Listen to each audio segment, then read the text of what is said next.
Story time audio ബുക്സിലേക്ക് എല്ലാവർക്കും സ്വാഗതം. K Sudhakaran എഴുതിയ നോവൽ മഴമുകിൽ പക്ഷി തുടരുന്നു. നല്ല വേഗത്തിലാണ് ക്രിസ്റ്റി ബൈക്ക് ഓടിച്ചത്. ടോപ്പ് സ്റ്റേഷനിൽ നിന്ന് കോവിലൂർക്കുള്ള റോഡിൽ ആ നേരത്ത് വലിയ ട്രാഫിക് ഉണ്ടായിരുന്നില്ല. വനപ്രദേശമായിരുന്നതുകൊണ്ട് റോഡിൻ്റെ ഇരുവശത്തും വളർന്നു നിന്നിരുന്ന കാട്ടുമരങ്ങൾ ഇളവെയിലിനെ തടഞ്ഞു നിർത്തിയിരുന്നു. ബുള്ളറ്റിൽ പാഞ്ഞു പോകുമ്പോൾ ക്രിസ്റ്റിയുടെ മനസ്സിൽ ജാസ്മിൻ്റെ മുഖം മാത്രമേ ഉണ്ടായിരുന്നുള്ളൂ. അവളുടെ കണ്ണുകളിൽ തെളിഞ്ഞ നിഷ്കളങ്കത കാണാതെ പോയത് തൻ്റെ തെറ്റ്. ആ കുറുക്കൻ സഞ്ജയിൻ്റെ വാക്കുകളെ വിശ്വസിച്ചത് അതിലും വലിയ തെറ്റ്. ചെട്ടിശ്ശേരിൽ വീടിൻ്റെ മുറ്റത്ത് ചെന്ന് ബൈക്ക് നിന്നപ്പോൾ മണി 10:30 കഴിഞ്ഞിരുന്നു. ബൈക്ക് സൈഡ് സ്റ്റാൻഡിൽ ഇട്ട് വെച്ചിട്ട് അവൻ പടികൾ ഓടിക്കയറി ചെന്നു. മുൻവാതിൽ അടഞ്ഞു കിടക്കുകയായിരുന്നു. കോളിംഗ് ബെല്ല് മുഴക്കാൻ ക്ഷമയില്ലാതെ അവൻ വാതിലിൽ തട്ടി വിളിച്ചു, ചേച്ചി, ജെനി ചേച്ചി. ജാസ്മിനെ കാണുമ്പോൾ എന്താണ് പറയേണ്ടത്? സോറി ജാസ്മിൻ, ഞാൻ തെറ്റിദ്ധരിച്ചു, എനിക്ക് മാപ്പ് തരൂ. അങ്ങനെ പറഞ്ഞാൽ മതിയോ? പെട്ടെന്ന് വാതിൽ തുറക്കപ്പെട്ടു. ക്രിസ്റ്റിയെ കണ്ട് ജെനി ആശ്ചര്യത്തോടെ നോക്കി. ക്രിസ്റ്റി ഇന്ന് പതിവിൽ നേരത്തെയാണല്ലോ, എന്തു പറ്റി? മറുപടി പറയാതെ അവൻ അകത്തേക്ക് കയറി ജാസ്മിൻ്റെ മുറിയിലേക്ക് ചെന്നു. ശൂന്യമായി മുറി കണ്ട് അവനൊന്ന് പകച്ചു. അവളുടെ വസ്ത്രങ്ങളില്ല, ബാഗും സൂട്ട് കേസുമില്ല, അവളുടേതായ ഒന്നുമില്ല. ചേച്ചി, ജാസ്മിൻ എവിടെ? ഞെട്ടിത്തിരിഞ്ഞ് അവൻ ചോദിച്ചു. അവൾ ആലപ്പുഴയ്ക്ക് പോയല്ലോ, ജെനി പറഞ്ഞു. എപ്പോൾ? വിശ്വസിക്കാനാവാതെ അവൻ ചോദിച്ചു. 1 മണിക്കൂറായി കാണും. ബോബിച്ചായനാണ് അവളെ ജീപ്പിൽ കോവിലൂർക്ക് കൊണ്ടുപോയത്. ക്രിസ്റ്റി സ്തബ്ധനായി നിന്നു. നിന്നോട് പറഞ്ഞില്ലായിരുന്നോ? പറഞ്ഞു കാണുമെന്നാ ഞാൻ വിചാരിച്ചേ. 2 ദിവസം കൂടി കഴിഞ്ഞിട്ട് പോയാൽ മതിയെന്ന് ഞാൻ നിർബന്ധിച്ചതാ. എന്തോ അത്യാവശ്യമുണ്ടെന്ന് പറഞ്ഞ് രാവിലെ തന്നെ അവൾ. നാളെ രാവിലെ സ്ഥലം വിട്ടേക്കണം, നിന്നെ കണ്ടുപോകരുതിനി. സ്വന്തം വാക്കുകൾ അവൻ്റെ ചെവിയിൽ അപ്പോൾ മുഴങ്ങി. പേടിച്ചിട്ടല്ല ജാസ്മിൻ പോയത്, ആത്മാഭിമാനമുള്ളതുകൊണ്ടാണെന്ന് അവന് തോന്നി. പെട്ടെന്ന് ക്രിസ്റ്റി പുറത്തേക്ക് പാഞ്ഞു ചെന്ന് ബൈക്ക് സ്റ്റാർട്ട് ചെയ്തു. ജാസ്മിൻ മൂന്നാറിലെത്തും മുമ്പേ ചെന്ന് അവളെ ബസ്സിൽ നിന്ന് പിടിച്ചിറക്കണം. വേഗം പോയാൽ അത് സാധിക്കും. പെട്ടെന്നാണ് ഒരു കാര്യം ഓർമ്മ വന്നത്. അവൾ ഏത് ബസ്സിലാണ് പോയതെന്നറിഞ്ഞാലേ കണ്ടുപിടിക്കാൻ പറ്റൂ. വണ്ടി നിർത്തിയിട്ട് അവൻ മൊബൈലെടുത്ത് ബോബിയെ വിളിച്ചു. എന്താ ക്രിസ്റ്റി? ഉടൻ ബോബി കോൾ എടുത്തു. ബോബി ചായ, ജാസ്മിൻ ഏത് ബസ്സിലാണ് പോയേ? അവൻ തിടുക്കത്തിൽ ചോദിച്ചു. പോയില്ല, ദാ ബസ്സിലിരിക്കുന്നതേ ഉള്ളൂ. ഞങ്ങൾ വന്നപ്പോഴേക്ക് ആദ്യത്തെ ബസ് വിട്ടുപോയി. ഇതിപ്പം വിടും. എന്താടാ? ജീസസ്, നീ കാത്തു. ജാസ്മിനെ വിടരുത്. ബസ്സിൽ നിന്ന് വേഗം ഇറങ്ങി വരാൻ പറ. ഒരത്യാവശ്യമുണ്ട്. ഞാൻ വിളിച്ച കാര്യം മാത്രം പറയരുത്, പ്ലീസ്. ക്രിസ്റ്റി, അത്? ബോബി ഒന്ന് സംശയിച്ചു. സമയം കളയാതെ അവളെ വണ്ടിയിൽ നിന്നും പിടിച്ചിറക്ക്. ഞാനിതാ വരുന്നു. കോൾ കട്ട് ചെയ്തിട്ട് ക്രിസ്റ്റി ബൈക്ക് സ്റ്റാർട്ട് ചെയ്തു. കോവിലൂർ മാർക്കറ്റിലേക്ക് കുതിച്ചു. മൊബൈൽ ഷർട്ടിൻ്റെ പോക്കറ്റിലിട്ടിട്ട് ബോബി തല തിരിച്ച് ജാസ്മിനെ ഒന്ന് നോക്കി. ബസ്സിൻ്റെ സൈഡ് സീറ്റിൽ ഏതോ ചിന്തയിൽ മുഴുകിയിരിക്കുകയായിരുന്നു അവൾ. പെട്ടെന്ന് ബസ് പുറപ്പെടാനുള്ള ഹോൺ മുഴങ്ങി. ബോബി ബസ്സിലേക്ക് ചാടിക്കയറി ജാസ്മിൻ്റെ അടുത്തേക്ക് ചെന്നു. ഇറങ്ങു ജാസ്മിൻ, അടുത്ത ബസ്സിൽ പോകാം. അയാൾ അവളുടെ ബാഗും സൂട്ട് കേസും കയ്യിലെടുത്തു. എന്താ ബോബി ചായ? അമ്പരെന്ന് അവൾ ചോദിച്ചു. കാര്യമുണ്ട്, നീ ഇറങ്ങി വാ. അവളുടെ പ്രതികരണത്തിന് കാക്കാതെ ബോബി ബസ്സിൽ നിന്നിറങ്ങി. പോകാൻ നിവർത്തിയില്ലാതെ ജാസ്മിന് വണ്ടിയിൽ നിന്നിറങ്ങേണ്ടി വന്നു. എന്താ ബോബി ചായ കാര്യം? എനിക്കൊന്നും മനസ്സിലാകുന്നില്ല. നിസ്സഹായതയോടെ അയാളുടെ അടുത്തേക്ക് ചെന്ന് അവൾ പറഞ്ഞു. എനിക്കും അറിയില്ല കാര്യം. അല്പം വെയിറ്റ് ചെയ്തേ പറ്റൂ. എന്നെ ഫോളാക്കാതെ കാര്യം പറ ബോബിച്ചായ. എന്തിനാ എന്നെ ബസ്സിൽ നിന്നും പിടിച്ചിറക്കിയേ? ആ ബാഗിങ്ങതാ, വണ്ടി ഇപ്പം വിടും. അവൾ പറഞ്ഞു തീരും മുമ്പേ ബസ് ഡബിൾ ബെല്ല് കൊടുത്ത് മുന്നോട്ട് നീങ്ങി. ജാസ്മിന് കോപം അടക്കാൻ കഴിഞ്ഞില്ല. ബോബിച്ചായ, നിങ്ങൾ ഈ ചെയ്തത് ഒട്ടും ശരിയായില്ല. നിങ്ങൾക്കെന്താ വട്ടുപിടിച്ചോ? എന്താ ഒന്നും പറയാതെ മൂങ്ങിയെ പോലെ നിൽക്കുന്നേ? കയറ്റം കയറി വന്ന ബുള്ളറ്റ് അവരുടെ അടുത്ത് വന്ന് നിന്നു. ക്രിസ്റ്റിയെ കണ്ട് ജാസ്മിൻ ഞെട്ടി. ബോബിച്ചായനോട് ചൂടാകണ്ട, ഞാൻ പറഞ്ഞിട്ടാ ജാസ്മിനെ വിടാഞ്ഞത്. ബൈക്കിൽ നിന്നിറങ്ങി അവൻ പറഞ്ഞു. എന്തിന്? ഗൗരവഭാവത്തിൽ അവൾ അവനെ നോക്കി. പറയാം, ജീപ്പിലേക്ക് കയറ്. ക്രിസ്റ്റി അവളുടെ ബാഗും സൂട്ട് കേസും ബോബിയുടെ കയ്യിൽ നിന്ന് വാങ്ങിച്ച് ജീപ്പിൻ്റെ ബാക്ക് സീറ്റിൽ വെച്ചു. എന്താ ക്രിസ്റ്റി ഇത്? ബോബിക്ക് ഒന്നും മനസ്സിലായില്ല. അതൊക്കെ ഞാൻ പറയാം. ബൈക്കെടുത്ത് ഇച്ചായൻ വീട്ടിലേക്ക് വന്നേരെ. ജാസ്മിനെയും കൊണ്ട് ഞാൻ ജീപ്പിൽ പോവുക. ഞാൻ എങ്ങോട്ടും വരുന്നില്ല. മര്യാദയ്ക്ക് എൻ്റെ ബാഗ് ഇതാ ക്രിസ്റ്റി, അവൾ ഉറച്ച സ്വരത്തിൽ പറഞ്ഞു. വന്നേ പറ്റൂ. എനിക്ക് പറയാനുള്ളത് കേട്ടിട്ട് നീ പോയാൽ മതി. ജീപ്പിലേക്ക് കയറ്, അവൻ ആജ്ഞാപിച്ചു. ജാസ്മിന് അനുസരിക്കാതിരിക്കാൻ കഴിഞ്ഞില്ല. അവൾ നിശബ്ദയായി ജീപ്പിൽ കയറി മുൻ സീറ്റിലിരുന്നു. ഉടൻ തന്നെ ക്രിസ്റ്റി വണ്ടി സ്റ്റാർട്ട് ചെയ്തു. മുന്നോട്ടെടുത്തു. ജാസ്മിൻ തലതിരിച്ച് അവനെ ഒന്നുകൂടി നോക്കി. നേരത്തെ കണ്ട രൗദ്രഭാവം ഇപ്പോൾ മുഖത്തില്ല. പെട്ടെന്നവൻ ശാന്തനായതുപോലെ നിശബ്ദനായിട്ടാണ് ക്രിസ്റ്റി ജീപ്പ് ഓടിച്ചത്. അവൾ ഒന്നും മിണ്ടിയില്ല.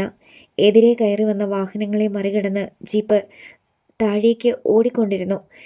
ചെട്ടിശ്ശേരിൽ വീടിൻ്റെ മുമ്പിലെത്തിയിട്ടും അവൻ വണ്ടി നിർത്തിയില്ല. എങ്ങോട്ടാ പോകുന്നത്? പെട്ടെന്ന് അവൾ ചോദിച്ചു. ഒരു സ്ഥലം വരെ, അവൻ പറഞ്ഞു. വണ്ടി നിർത്ത് ക്രിസ്റ്റി, അവൾ ആവശ്യപ്പെട്ടു. കൊല്ലാനൊന്നും കൊണ്ടുപോവുകയല്ല ഞാൻ. എനിക്ക് ജാസ്മിനോട് സംസാരിക്കാനുണ്ട്. വീട്ടിൽ വെച്ച് ശരിയാകത്തില്ല, അത്രയേയുള്ളൂ. അവൾക്ക് സമാധാനമായി. പ്രധാന റോഡിൽ നിന്ന് ജീപ്പ് വലത്തേക്ക് തിരിഞ്ഞ് താഴ്വരയിലുള്ള ക്യാബേജ് തോട്ടത്തിന് നേരെ ഓടി. ചൂടില്ലാത്ത വെയിലിൽ മുങ്ങിക്കുളിച്ച് കിടക്കുകയായിരുന്നു തോട്ടം. റോഡിൽ ആരെയും കാണാനില്ലായിരുന്നു. തോട്ടത്തിൽ അകലെ 1-2 സ്ത്രീകൾ ഏതോ കൃഷിപ്പണി ചെയ്യുന്നുണ്ടായിരുന്നു. വിജനമായ റോഡിൻ്റെ ഓരം ചേർന്ന് ജീപ്പ് നിന്നു. ജാസ്മിൻ തലയുയർത്തി നോക്കി. മുന്നിൽ മാനം മുട്ടി നിൽക്കുന്ന പർവ്വതങ്ങൾ. എന്താണ് സംസാരിക്കാനുള്ളത്? അവൾ ചോദിച്ചു. എനിക്ക് ചില കാര്യങ്ങൾ അറിയാനുണ്ട്, അവൻ പറഞ്ഞു. എന്താണ്? സത്യസന്ധമായി മറുപടി പറയണം, അവൻ നിബന്ധന വെച്ചു. ചോദിക്കേ, അവൾ ആവശ്യപ്പെട്ടു. ജാസ്മിൻ എന്നോട് സ്നേഹമുണ്ടോ? ക്രിസ്റ്റിയുടെ നേരിട്ടുള്ള ആ ചോദ്യത്തിന് മുമ്പിൽ അവൾ ഒന്ന് പകച്ചു. ഇല്ല. പിന്നെ സാവധാനം അവൾ പറഞ്ഞു. മുമ്പ് സ്നേഹമുണ്ടായിരുന്നോ? ഇല്ല. ഒരാൾ വഴിതെറ്റാൻ സാധ്യതയുണ്ടെന്ന് തോന്നുമ്പോൾ മുന്നറിയിപ്പ് കൊടുക്കുന്നത് അവരെ നമ്മൾ സ്നേഹിക്കുന്നത് കൊണ്ടല്ലേ? അതെ. അങ്ങനെ പറയേണ്ടിയിരുന്നില്ല എന്ന് ഉടൻ തന്നെ അവൾക്ക് തോന്നുകയും ചെയ്തു. സലോമി ചേച്ചിയോട് അധികം ചങ്ങാത്തത്തിനൊന്നും പോകേണ്ട എന്നും നിനക്കതിഷ്ടമില്ലെന്നും എന്നോട് പറഞ്ഞതെന്തിനാണ്? അവൻ ചോദിച്ചു. അത് ഞാൻ വെറുതെ. മറുപടി പറയാനാവാതെ അവൾ ഒന്ന് പരിങ്ങി. പറയണ്ട. ഉത്തരം എന്താണെന്ന് എനിക്കറിയാം. നമ്മൾ സ്നേഹിക്കുന്ന ഒരാൾ വഴിപിഴച്ചു പോയി എന്നറിഞ്ഞാൽ നമുക്ക് സഹിക്കുകയില്ല. അതുതന്നെയാണ് എനിക്കും സംഭവിച്ചത്. ആ സഞ്ജയ് പറഞ്ഞതെല്ലാം ഞാൻ വിശ്വസിച്ചു. നിന്നോട് അതേക്കുറിച്ച് ചോദിച്ചപ്പോൾ നീ പറഞ്ഞ മറുപടികൾ ആ വിശ്വാസം ഉറപ്പിക്കുകയും ചെയ്തു. ജാസ്മിന് മുഖം കുനിച്ചിരുന്നു. എനിക്കത് സഹിച്ചില്ല. അതുകൊണ്ടാണ് ഞാൻ ഇന്നലെ അത്ര വയലൻ്റായി. ജാസ്മിൻ, എന്നോട് ക്ഷമിക്കണം. ക്രിസ്റ്റിക്ക് എന്നെക്കുറിച്ച് എന്ത് വേണമെങ്കിലും വിശ്വസിക്കാം. എനിക്ക് പരാതിയൊന്നുമില്ല. ഇപ്പോൾ ഞാനതൊന്നും വിശ്വസിക്കുന്നില്ല. കാരണം സത്യം എന്താണെന്ന് അയാൾ തന്നെ എന്നോടിന്ന് പറഞ്ഞു. അവൾ മുഖമുയർത്തി അവനെ നോക്കി. ജാസ്മിനെ കിട്ടാത്തതിൻ്റെ പക കൊണ്ടാണ് അയാൾ അങ്ങനെയൊക്കെ മോശമായി സംസാരിച്ചതെന്ന് ഇന്നാണ് എനിക്ക് മനസ്സിലായത്. I am sorry. പെട്ടെന്ന് അവളുടെ കണ്ണുകൾ നിറഞ്ഞു. ക്രിസ്റ്റി ജീപ്പിൽ നിന്ന് ഇറങ്ങി നിന്നു. 4-5 കോവർ കഴുതകൾ അപ്പോൾ നിരത്തിലൂടെ ഓടിപ്പോയി. സലോമി ചേച്ചി അസംതൃപ്തയായൊരു ഭാര്യയാണ്. ആ സത്യം ആദ്യം തന്നെ എനിക്ക് മനസ്സിലായിരുന്നു. മനസ്സിൽ ചില ആഗ്രഹങ്ങൾ വെച്ച് പുലർത്തിക്കൊണ്ടാണ് അവർ എന്നെ ഹെവൻ വാലി ഹോട്ടലിൻ്റെ മാനേജരാക്കിയത്. കണ്ണുകൾ തുടച്ചിട്ട് ജാസ്മിനും ജീപ്പിൽ നിന്ന് ഇറങ്ങി നിന്നു. ഉള്ളിലുള്ള മോഹം പലതവണ സലോമി ചേച്ചി നേരിട്ടല്ലാതെ എന്നോട് പറഞ്ഞിട്ടുണ്ട്. അപ്പോഴൊക്കെ അതൊന്നും മനസ്സിലായില്ലെന്ന് ഞാൻ നടിച്ചു. അല്ലെങ്കിൽ എന്തെങ്കിലും എക്സ്ക്യൂസ് പറഞ്ഞ് ഞാൻ രക്ഷപ്പെട്ടു. പക്ഷേ കഴിഞ്ഞ ദിവസമോ? വിശ്വാസം വരാതെ ജാസ്മിൻ ചോദിച്ചു. അരുതെന്ന് നീ പറഞ്ഞത് തന്നെ ചെയ്തു. നിന്നോട് പക വീട്ടാൻ തന്നെയാണ് ഞാൻ സലോമി ചേച്ചിയുടെ വീട്ടിലേക്ക് പോയത്. അവരെനിക്ക് വൈനിൽ ബ്രാൻഡി ഒഴിച്ചു തന്നു. ഞാനത് കുടിച്ച് പൂസായ മട്ടിൽ ബോധക്കേട് അഭിനയിച്ചു കിടന്നു. ആ നേരത്താണ് നീ എൻ്റെ മൊബൈലിലേക്ക് വിളിച്ചത്. ജാസ്മിൻ ഒന്നും മിണ്ടിയില്ല. ആൻ്റപ്പ ചേട്ടൻ എനിക്ക് സ്വന്തം സഹോദരനെ പോലെയാണ്. ഒരിക്കലും ഞാൻ ആൻ്റപ്പ ചേട്ടനെ വഞ്ചിക്കുകയില്ല. എങ്കിൽ പിന്നെ ഹോട്ടലിൻ്റെ മാനേജർ ജോലി കളയരുതോ എന്ന് ജാസ്മിൻ ചോദിക്കുമായിരിക്കും. അതെ.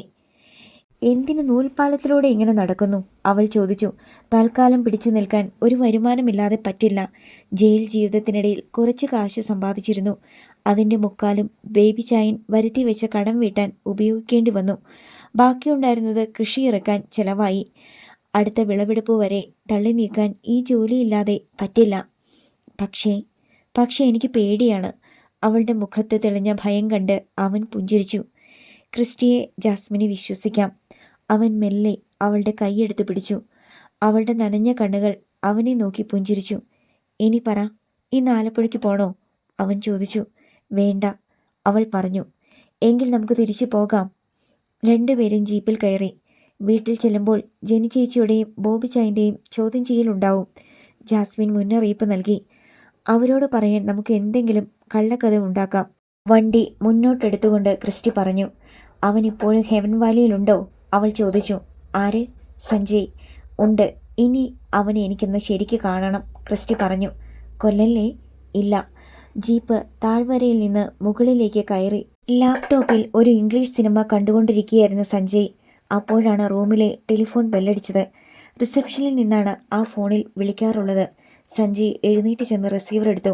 ഹലോ സർ, റിസപ്ഷനിൽ നിന്നാണ്. 2 പേർ കാണാൻ വന്ന് നിൽക്കുന്നു. സാമുവിൻ്റെ സ്വരം അവൻ തിരിച്ചറിഞ്ഞു. ആരാണ്? സേവ്യറും സിബിയും റൂമിലേക്ക് വിടണോ? 2 പേരെയും വിട്ടേക്ക്. അവർ എപ്പോൾ എന്നെ കാണാൻ വന്നാലും പെർമിഷൻ കൊടുക്കണം. ശരി സർ. സഞ്ജയിന് സന്തോഷമായി. സേവ്യറെയും സിബിയെയും പരിചയപ്പെടാൻ കഴിഞ്ഞത് ഭാഗ്യമായി. 2 പേരും രസികന്മാരാണ്. തനിക്ക് പറ്റിയ കമ്പനി. 2 പേരുടെയും കസ്റ്റഡിയിൽ പെണ്ണുങ്ങളുമുണ്ട്. വാതിലിൽ മുട്ടുകേട്ടപ്പോൾ സഞ്ജയ് ചെന്ന് കതക് തുറന്നു. വെളിയിൽ സേവ്യറും സിബിയും നിൽക്കുന്നുണ്ടായിരുന്നു. കയറി വരണം ഫ്രണ്ട്സ്. ആഹ്ലാദത്തോടെ സഞ്ജയ് അവരെ അകത്തേക്ക് ക്ഷണിച്ചു. പക്ഷേ പ്രതീക്ഷിച്ച സന്തോഷം സിബിയുടെയും സേവ്യറിൻ്റെയും മുഖത്തുണ്ടായിരുന്നില്ല. എന്തു പറ്റി? 2 പേരെയും കണ്ടിട്ട് ഇഞ്ചി കടിച്ചതുപോലെയുണ്ടല്ലോ, അയാൾ പറഞ്ഞു. ആ പെണ്ണ് പോയിക്കളഞ്ഞു, ഖേദത്തോടെ സിബി പറഞ്ഞു. ഏത് പെണ്ണ്? സാർ പറഞ്ഞ ജാസ്മിൻ. സഞ്ജയിൻ്റെ കണ്ണുകളൊന്ന് ഇടുങ്ങി. അവൾ എവിടെ പോയി? ഇന്ന് രാവിലെ അവൾ നാട്ടിലേക്ക് പോയി. സിബി എങ്ങനെ അറിഞ്ഞു ഇക്കാര്യം? എൻ്റെ സിസ്റ്റർ ആൻസി ഇന്നലെ അവളെ വിളിച്ചായിരുന്നു.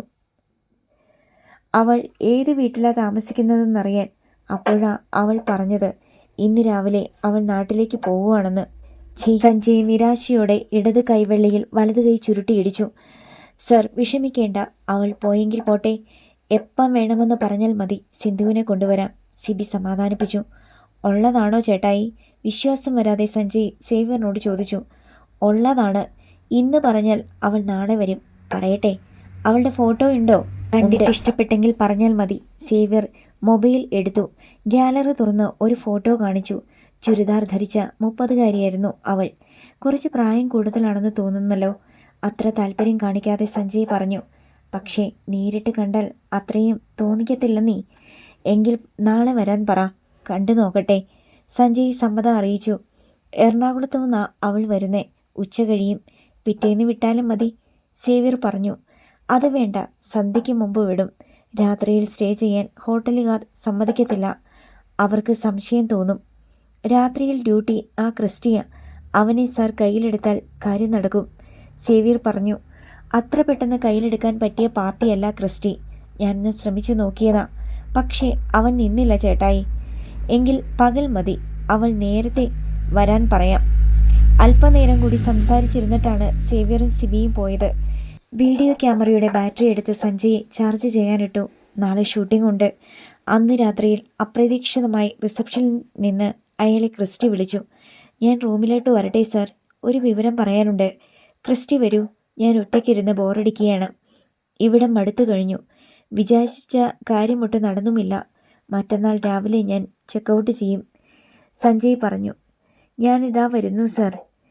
ക്രിസ്റ്റി സമയം ഒട്ടും കളയാതെ 210 നമ്പർ റൂമിലേക്ക് ചെന്നു. സ്വെറ്റർ ധരിച്ച് തണുപ്പിനെ അകറ്റാൻ ശ്രമിച്ച് 3 പെഗ് വിസ്കിയും അകത്താക്കി വെറുതെ ഇരിക്കുകയായിരുന്നു സഞ്ജയ്. സാറെന്താ മറ്റന്നാൾ സ്ഥലം വിടുകയാണോ? അവൻ ചോദിച്ചു. അതെ, ഇനി ഇവിടെ നിന്നിട്ട് കാര്യമില്ല. സാറിന് പോകണമെങ്കിൽ പോകാം. ജാസ്മിൻ എന്നു പേരുള്ള ഒരു പെണ്ണിൻ്റെ കാര്യം സാർ പറഞ്ഞായിരുന്നല്ലോ. അവൾ പോയി ക്രിസ്റ്റി, ഇന്ന് രാവിലെ. അതുകൊണ്ടാണ് ഞാനും പോകണമെന്ന് തീരുമാനിച്ചത്. അവൾ പോയിട്ടില്ല സാറേ. വട്ടവടയിൽ ചെട്ടിശ്ശേരി എന്ന വീട്ടിൽ അവളുണ്ട്. വിശ്വാസം വരാതെ സഞ്ജയ് അവനെ ഒന്ന് നോക്കി. ക്രിസ്റ്റി അവളെ കണ്ടോ? കണ്ടു സാറേ. ബോബി എന്നൊരാളുടെ വീട്ടിലാണ് അവൾ താമസിക്കുന്നത്. അവളുടെ ചേച്ചി ജെനിയുടെ ഹസ്ബൻഡാണ് അയാൾ. പക്ഷേ ഞാനറിഞ്ഞത് അവൾ പോയെന്നാണ്. അവൾ ഇന്ന് പോകാനിരുന്നതാ. അപ്പോഴാണ് അറിഞ്ഞത് അവളുടെ ഡാഡിയും മമ്മിയും ഇന്ന് വേളാങ്കണ്ണിയിൽ പോകുമെന്ന്. മറ്റന്നാളെ അവർ തിരിച്ചു വരൂ. അത് കഴിഞ്ഞേ അവൾ ആലപ്പുഴയ്ക്ക് പോകൂ. സഞ്ജയ് ആശ്ചര്യത്തോടെ അവനെ നോക്കി. ഇതൊക്കെ ക്രിസ്റ്റി എങ്ങനെ അറിഞ്ഞു? ഈ ബോബി എൻ്റെ ഒരു ബന്ധുവാ സാറേ. പുള്ളി പറഞ്ഞാ ഞാനിതൊക്കെ അറിഞ്ഞേ. എനിക്ക് നാളെ അവളെ ഒന്ന് കാണണമല്ലോ ക്രിസ്റ്റി. അയാളുടെ ആവേശമുണർന്നു. നാളെ സാറിനെ ഞാൻ കൊണ്ടുപോകാം, എൻ്റെ കൂടെ വന്നാൽ മതി, അവൻ പറഞ്ഞു. അവളുടെ വീട്ടിലേക്ക് ഞാൻ വരില്ല. സാറിന് അവളെ കണ്ട് സംസാരിച്ചാൽ മതിയെങ്കിൽ വേറൊരു സ്ഥലത്ത് കൊണ്ടുപോകാം. അവളെ അങ്ങോട്ട് വരുത്താം. അവൾ വരുമോ ക്രിസ്റ്റി? സംശയത്തോടെ അയാൾ അവനെ നോക്കി. വരും സാറേ. ആ മലമ്പ്രദേശത്ത് ഒരു പള്ളിയുണ്ട്. നാളെ അവിടുത്തെ അച്ഛനെ കാണാൻ അവൾ പോകും. വഴിയിൽ വെച്ച് നമുക്ക് അവളെ പിടികൂടാം. സഞ്ജയിന് ഉത്സാഹമായി. നമുക്ക് പോകാം ക്രിസ്റ്റി. അവൾ അച്ഛനെ കാണാൻ ഇറങ്ങുമ്പോൾ ഞാൻ വന്ന് സാറിനെ കൊണ്ടുപോകാം. അത് മതി. Thank you Christy, thank you. പിറ്റേന്ന് രാവിലെ ആൻ്റണി വന്നത് ഷാജിയുമായിട്ടാണ്. അയാളുടെ പെങ്ങളുടെ മോൻ. മാനേജർ ട്രെയിനിയായി ഷാജി ചാർജ് എടുത്തിട്ട് ഒരാഴ്ചയായിരുന്നു. അവർ വന്നപ്പോൾ ഡ്യൂട്ടി അവസാനിപ്പിച്ച് ക്രിസ്റ്റി വീട്ടിലേക്ക് പോയി. അവൻ ചെന്നപ്പോൾ ജാസ്മിൻ അവളുടെ മുറിയിലിരുന്ന് എന്തൊക്കെയോ എഴുതുകയായിരുന്നു. ക്രിസ്റ്റിയുടെ ബൈക്ക് വന്ന ഒച്ച കേട്ട് അവൾ എഴുന്നേറ്റ് പുറത്തേക്ക് വന്നു. Good morning. അവനെ കണ്ട പ്രസന്നമായ മുഖത്തോടെ അവൾ പറഞ്ഞു. Good morning. ഇന്ന് സഞ്ജയുമായിട്ട് ഞാനൊരു സ്ഥലത്തേക്ക് പോകുന്നുണ്ട്, അവൻ അറിയിച്ചു. എവിടെ? ആരുമില്ലാത്ത ഒരു കാട്ടുപ്രദേശത്തേക്ക്. അവനെ ഒന്ന് പൂശാതെ എൻ്റെ കൈകളുടെ തരിപ്പ് തീരത്തില്ല. അയ്യോ, അതൊന്നും വേണ്ട. അവൻ പോലീസിൽ കംപ്ലൈൻറ്റ് ചെയ്താൽ ക്രിസ്റ്റി കേസിലകപ്പെടും. അവൾ ഭയന്നു. ശരി, ഒന്ന് വിരട്ടി വിട്ടേക്കാം. കൈ വയ്ക്കത്തില്ല, പോരെ? മതി. ജാസ്മിൻ പുഞ്ചിരിച്ചു. ബ്രേക്ക്ഫാസ്റ്റ് കഴിച്ചിട്ട് ക്രിസ്റ്റി ഒന്ന് ഉറങ്ങാൻ കിടന്നപ്പോഴാണ് ഹെവൻ വാലി ഹോട്ടലിലെ റൂം ബോയ് സഹീർ മൊബൈലിൽ വിളിച്ചത്. എന്താ സഹീറേ? അവൻ ചോദിച്ചു. ഒരു പ്രശ്നമുണ്ട് സാറേ. സഹീർ പറഞ്ഞതെല്ലാം അവൻ ശ്രദ്ധയോടെ കേട്ടു. പിന്നെ വേഗം ഡ്രസ് ചെയ്ത് ബുള്ളറ്റ് എടുത്ത് ഓടിച്ചുപോയി. പിടിച്ചു കിടക്കുന്ന ടോപ്പും ലെഗിൻസുമായിരുന്നു സിന്ധുവിൻ്റെ വേഷം. സഞ്ജയ് അവളെ അടിമുടി ഒന്ന് നോക്കി. സേവ്യർ കാണിച്ച ഫോട്ടോയിലും ചെറുപ്പമാണ് അവൾ. എന്താ നോക്കുന്നേ? പുഞ്ചിരിയോടെ സിന്ധു ചോദിച്ചു. എത്ര വയസ്സുണ്ട്? കണ്ടാൽ എത്ര തോന്നിക്കും? കുസൃതി ഭാവത്തിൽ അവൾ ഒന്ന് നോക്കി. 25, അയാൾ പറഞ്ഞു.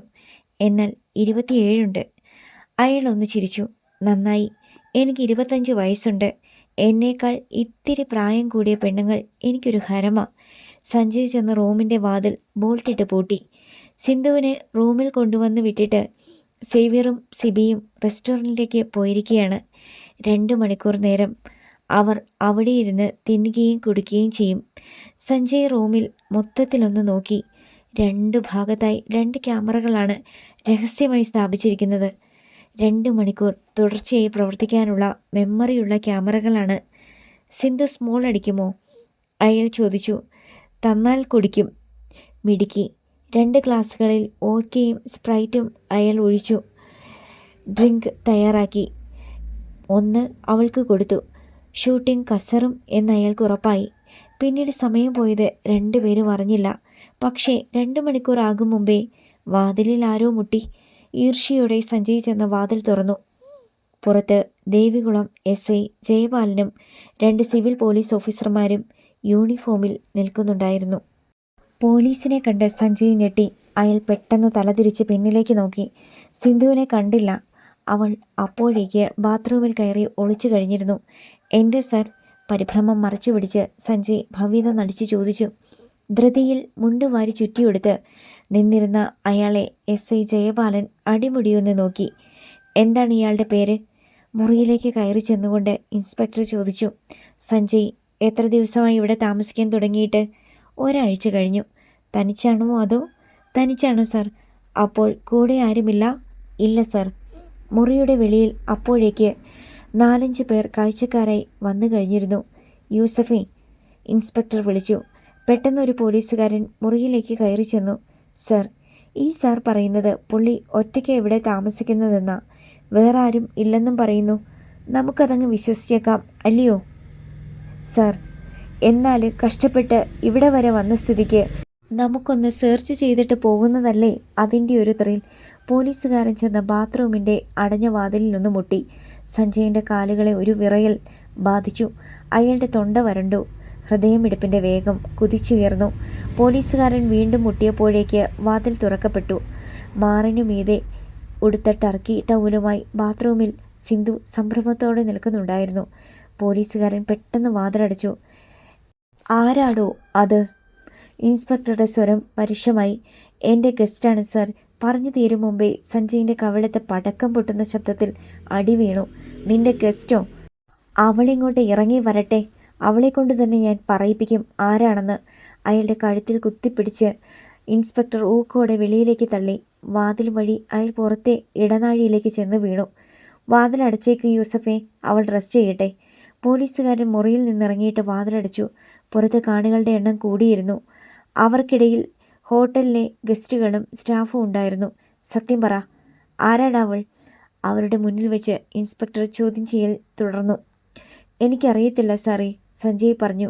പിന്നെ അവളെങ്ങനെ നിന്റെ മുറിയിൽ വന്നു? ഒരാൾ കൊണ്ടുവന്നതാ. ആര്? സേവിയർ എന്ന പേര്. ഇവിടെ വന്ന ശേഷം ഞാൻ പരിചയപ്പെട്ടതാ. എന്നിട്ട് അവൻ എവിടെ പോയി?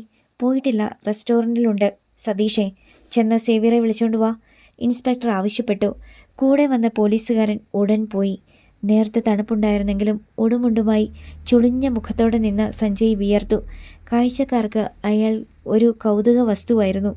എന്തവാ നിന്റെ പണി? ഇൻസ്പെക്ടർ ചോദിച്ചു. പണിയായിട്ടില്ല, ഞാൻ റിസർച്ച് ചെയ്യുക, സഞ്ജയ് പറഞ്ഞു. എവിടെ? പോണ്ടിച്ചേരിയിൽ. എവിടാ നിന്റെ വീട്? കോഴഞ്ചേരിയിലാ സർ. ടൗണിലാണോ? അല്ല, ടൗൺ വിട്ട. വീട്ടുപേര്? വേണ്ട സാർ, അഭിമാനത്തോടെ ജീവിക്കുന്ന കുടുംബക്കാരാ ഞങ്ങൾ. എന്തെങ്കിലും പേരുദോഷം കേൾക്കേണ്ടി വന്നാൽ കൂട്ട ആത്മഹത്യ നടക്കും. എന്നിട്ടാണോടാ പന്ന റാസ്കൽ നീ ഈ വൃത്തികെട്ട പണിക്ക്? ഇൻസ്പെക്ടർ അയാളെ തല്ലാനോങ്ങി. അപ്പോഴേക്ക് സേവ്യറും സിബിയുമായി പോലീസുകാരൻ വന്നു. സേവ്യർ വിരണ്ടുപോയിരുന്നു. നീയാണോടാ സേവ്യർ? കനത്ത ശബ്ദത്തിൽ ഇൻസ്പെക്ടർ ചോദിച്ചു. അതെ സർ. പെണ്ണുങ്ങളെ സപ്ലൈ ചെയ്യുന്നതാണോടാ നിന്റെ പണി? അയ്യോ അല്ല സാറേ, ഞാനൊരു ഫൈനാൻസിയറാ. എനിക്കിന്നൊരു അബദ്ധം പറ്റിപ്പോയതാ സാറേ. അതേക്കുറിച്ചൊക്കെ നമുക്ക് അങ്ങ് ചെന്നിട്ട് സംസാരിക്കാം. സേവ്യർ അച്ചാരുപറമ്പിൽ അല്ലേ? നിന്നെക്കുറിച്ച് ഞാൻ കേട്ടിട്ടുണ്ട്. എന്നെങ്കിലും എൻ്റെ കയ്യിൽ കിട്ടുമെന്നറിയാമായിരുന്നടോ. ഇൻസ്പെക്ടർ അയാളുടെ ഷർട്ടിൽ കുത്തിപ്പിടിച്ച് ഒന്നുലച്ചു. അവൾ ഡ്രസ് ചെയ്തെങ്കിൽ ഇറങ്ങി വരാൻ പറ യൂസഫേ. പോലീസുകാരൻ ചെന്ന വാതിലിൽ മുട്ടി. അവൾ കതക് തുറന്നു. അവൾ ചുരിദാറിലേക്ക് വേഷം മാറിക്കഴിഞ്ഞിരുന്നു. എന്താ നിന്റെ പേര്? സിന്ധു. അവൾ നിന്ന് പതറി. മാനേജറുടെ ചുമതല ഷാജിയെ ഏൽപ്പിച്ചിട്ട് ആൻ്റണി പുറത്തെവിടെയോ പോയ സമയത്താണ് സിന്ധുവിനെയും കൊണ്ട് സേവ്യറും സിബിയും വന്നത്. ഷാജിയുടെ അനുവാദം ചോദിക്കാതെ അവർ നേരെ സഞ്ജയിൻ്റെ മുറിയിലേക്ക് പോവുകയും ചെയ്തു. പോലീസ് സംഘം വന്നപ്പോൾ തന്നെ ആൻ്റണിയുമായി ഫോണിൽ ബന്ധപ്പെടാൻ ഷാജി ശ്രമിച്ചതാണ്. പക്ഷേ ആൻ്റണി റേഞ്ചിനുള്ളിലായിരുന്നില്ല. പെട്ടെന്ന് ക്രിസ്റ്റിയുടെ ബുള്ളറ്റ് പാഞ്ഞു വന്ന് ഹോട്ടലിൻ്റെ മുമ്പിൽ നിന്നു. കുറച്ചപ്പുറത്തേക്ക് മാറി പോലീസ് ജീപ്പ് കിടക്കുന്നുണ്ടായിരുന്നു. ബൈക്കിൽ നിന്ന് ചാടിയിറങ്ങി അവൻ റിസപ്ഷനിലേക്ക് ചെന്നു. എവിടെ പോലീസ്? അവൻ ഷാജിയോട് ചോദിച്ചു. മുകളിലാണ് ചേട്ടാ, അവനെ കണ്ട ആശ്വാസത്തോടെ ഷാജി പറഞ്ഞു. ക്രിസ്റ്റി സ്റ്റെയർ കേസ് ഓടിക്കയറി മുകളിലത്തെ നിലയിലേക്ക് ചെന്നു. സിന്ധുവിനെ ചോദ്യം ചെയ്തുകൊണ്ട് നിൽക്കുകയായിരുന്നു അപ്പോൾ ഇൻസ്പെക്ടർ ജയപാലൻ. ജയപാലൻ സർ. ക്രിസ്റ്റിക്ക് വിശ്വസിക്കാൻ കഴിഞ്ഞില്ല. കണ്ണൂർ സെൻട്രൽ ജയിലിൽ ശിക്ഷ അനുഭവിക്കുന്ന കാലത്ത് ജയപാലൻ സാറിനെ പരിചയപ്പെട്ടിട്ടുണ്ട്. അവർ തമ്മിൽ നല്ല അടുപ്പവുമായിരുന്നു. ക്രിസ്റ്റി, നീ ഇവിടെ? അവനെ കണ്ട് ജയപാലൻ അത്ഭുതപ്പെട്ടു. ഞാനിപ്പോൾ ഇവിടെയാണ് സർ. ക്രിസ്റ്റിയെ കണ്ട് സേവ്യറിൻ്റെയും സിബിയുടെയും മുഖം കറുത്തു. കാഴ്ചക്കാർ കൗതുകത്തോടെ അവനെ നോക്കി. സർ, എനിക്കൊരു കാര്യം പറയാനുണ്ട്. ഭവ്യതയോടെ അവൻ ജയപാലനോട് അഭ്യർത്ഥിച്ചു. എന്താ ക്രിസ്റ്റി? നമുക്ക് അങ്ങോട്ട് മാറി നിൽക്കാം സർ. ഇൻസ്പെക്ടറെയും കൊണ്ട് ക്രിസ്റ്റി ഇടനാഴിയുടെ അറ്റത്തേക്ക് നടന്നു. അവനാ പോലീസിനെ ഫോൺ ചെയ്ത് വരുത്തിയേ. സിബി ഒച്ച താഴ്ത്തി പറഞ്ഞു. അതെ, അവന് പണ്ടേ എന്നോട് കലിപ്പുണ്ട്. സേവ്യർ അവനോട് യോജിച്ചു. സഞ്ജയ് പല്ലുകൾ ഞെരിച്ചു. ജയിലിൽ നിന്ന് റിലീസായപ്പോൾ ഇങ്ങോട്ടാണ് സർ ഞങ്ങൾ വന്നത്. ഞാനിപ്പോൾ ഈ ഹോട്ടലിലെ മാനേജരാണ്, ക്രിസ്റ്റി പറഞ്ഞു. താനും കൂടി അറിഞ്ഞുകൊണ്ടാണോ ഇവിടെ ഇത്തരം വൃത്തികേടുകൾ നടക്കുന്നത്? താൻ ഇത്ര അധപതിച്ചോ ക്രിസ്റ്റി? വിശ്വാസം വരാതെ ഇൻസ്പെക്ടർ ചോദിച്ചു. ഞാനിത് അറിഞ്ഞ കാര്യമേ അല്ല സർ. ഇതൊരു ഒറ്റപ്പെട്ട സംഭവമാണ്. നല്ല നിലയിൽ പ്രവർത്തിക്കുന്ന ഒരു ഹോട്ടലാണിത്. ഇതിൻ്റെ സൽപ്പേര് കളയാൻ കരുതിക്കൂട്ടി ചിലർ നടത്തിയ നാടകമാണ് സർ ഇത്. ഒരു ഫോൺ കോൾ കിട്ടിയിട്ടാണ് ഞങ്ങൾ വന്നത്. ഇതൊരു വ്യഭിചാര കേന്ദ്രമാണെന്നും ഇപ്പോൾ വന്നാൽ കയ്യോടെ പിടികൂടാമെന്നും ഇൻസ്പെക്ടർ പറഞ്ഞു. 210 നമ്പർ മുറിയിലെ ഗസ്റ്റ് ഒരു ഞരമ്പ് രോഗിയാണ് സർ. അയാളുടെ ബലഹീനത മുതലെടുക്കാൻ വേണ്ടി ചിലർ ആസൂത്രണം ചെയ്ത് നടപ്പാക്കിയ. ഇൻസ്പെക്ടർ എല്ലാം കേട്ട് മെല്ലെ തലകുലുക്കി. താൻ പറയുന്നതൊക്കെ സത്യമായിരിക്കും. പക്ഷേ ഇത്രയുമൊക്കെ ആയ സ്ഥിതിക്ക് എനിക്ക് വെറുതെ അങ്ങ് തിരിച്ചു പോകാൻ പറ്റത്തില്ലല്ലോ. ഹോട്ടലിൻ്റെ പേര് ചീത്തയാക്കരുത്, അത് മാത്രമേ ഉള്ളൂ സർ എൻ്റെ അപേക്ഷ. ഇൻസ്പെക്ടർ ഒരു നിമിഷം ആലോചിച്ചു. ശരി, കേസ് ചാർജ് ചെയ്യുന്നില്ല. പക്ഷേ അവരെ എനിക്ക് ഇവിടുന്ന് കൊണ്ടുപോയേ പറ്റൂ. Thank you sir. ഞാനൊരു ദിവസം ഫാമിലിയുമായിട്ട് വരാം. എനിക്ക് ഈ സ്ഥലവും ഹോട്ടലും ഇഷ്ടപ്പെട്ടടോ. You are welcome sir. താൻ ഇനി ഇവിടെ നിൽക്കണ്ട, പോയിക്കോ. നമ്മൾ തമ്മിൽ സംസാരിച്ചതൊന്നും ആരും അറിയണ്ട. ശരി സർ. ക്രിസ്റ്റി പിന്തിരിഞ്ഞു നടന്നു. തിരിച്ചു ചെന്ന ഇൻസ്പെക്ടർ സഞ്ജയിനോടും സിന്ധുവിനോടും ആക്രോശിക്കുന്നത് അവൻ കേട്ടു. അടുത്ത ഭാഗം നാളെ.